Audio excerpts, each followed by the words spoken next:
Bismillahirrahmanirrahim. Assalamu alaikum dear students. Welcome to AZ International Publishing House. Today we are going to study Mathematics Grade 3, Unit number 6, and Unit number 6 is about Geometry. Today we will solve remaining questions of review exercise. Question number 3.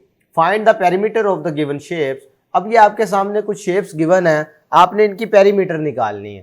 तो perimeter क्या होता है? सम of all sides. ठीक है, अभी किसी भी figure की तमाम साइडों की लेंथ है वो उसकी पेरीमीटर कहलाती है। ठीक है, अगर इसे देखो तो ये 3.5 है और ये भी 3.5 होगी, इसी तरह ये भी 3.5 होगी। ठीक है, तो इनको जब ये 3.5 का प्यारे बच्चों मतलब आपने बिल्कुल कंफ्यूज नहीं होना। ये लिखने का मतलब ये होता है कि ये 3 cm है और 5 mm है। 3 cm है और 5 mm है। अगर आप इसको सोचो तो आप 4 से मल्टीप्लाई कर सकते हो ना। ठीक है भाई, आपके पास फॉर्मूला है ना पेरीमीटर कैलकुलेट करने का, या आप इन तमाम को ऐड कर लेते हैं या मल्टीप्लाई कर लेते हैं 4 से। तो 4 से अगर मल्टीप्लाई करो 4 5 are 20 तो ये 20 mm बनेगा और 4 3 are 12 cm। ऐसा ही है। अब आपको ये पता है कि 1 cm में कितने mm होते हैं? भाई 1 cm इक्वल टू 10 mm होता है ना। ये आपने कन्वर्जन पढ़ी हुई है मेजरमेंट के चैप्टर में। 1 centimetre is equal to 10 millimetre. इसका मतलब है ये 2 सेंटीमीटर है और 2 अगर आप इसमें मिला दो तो 12 और 2 मिलकर कितना हो जाएगा? 14 सेंटीमीटर। इसका मतलब है इसकी पेरीमीटर हो गई 14 सेंटीमीटर। इसी तरीके से अगर इनको ऑब्जर्व करो तो 5 + 5 10, 10 + 5 15 सेंटीमीटर। इसको देखो, ये 7 है तो ऑब्वियसली ये भी 7 होगा। 7 और 7 कितने हो गए? 14। ये 2 है तो ये भी 2 होगा।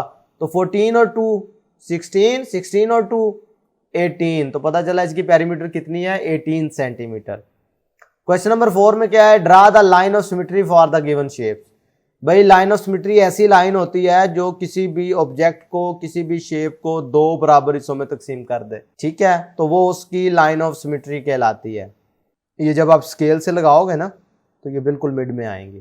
ठीक है, क्वेश्चन नंबर 5 देखें। Complete the following, also tell what is the difference between cube and cuboid. सबसे पहले तो उन्होंने कहा है कि आपने इसको, ये जो बॉक्सेस बने हैं इनको फिल करो, और दूसरी बात आपने बतानी है कि क्यूब और क्यूबॉइड में फ़र्क क्या होता है। खैर पहले इनको फिल करते हैं। भाई इस तरह की जो शेप होती है इसे क्यूब कहते हैं। और क्यूब में फेसेस कितने होते हैं? 1 2 3 4 5 6 6 फेसेस होते हैं, 12 एजेस होते हैं, 8 वर्टिसेस होते हैं।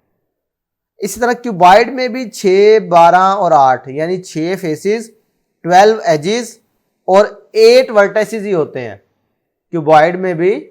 लेकिन फर्क क्या है? मैं इधर ही फर्क बता देता हूं।